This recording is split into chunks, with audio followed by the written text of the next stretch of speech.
Так, все, давай, быстрее заходи. Ну, уже 9:30 утра. Да, я знаю, у нас просто с утра дела были, вот мы немножко опоздали. Да, давай, заходи.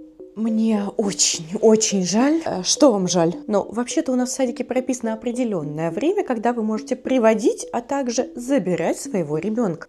Да ну тут всего полчаса опоздания. Нет, эти полчаса нарушат наш распорядок дня в детском саду. Что? Если один из детей приходит позже, то это нарушает структуру садика и распорядок нашего дня. Подождите, мы же говорим о совсем маленьком ребенке, ей 5 лет. Именно, вы должны забрать своего ребенка сегодня. Вы сейчас серьезно? Мне надо бежать на работу, у меня дела. Я не для этого плачу за детский садик, чтобы меня вот так выгоняли. Да, правила продуманы и прописаны в этом саду для всех. К тому же вы с ними ознакомлены, вы подписывали договор. Поэтому, увы, сегодня вам нужно забрать своего ребенка, а на будущее напоминайте, пожалуйста, и тогда, наверное, мы сможем что-нибудь придумать.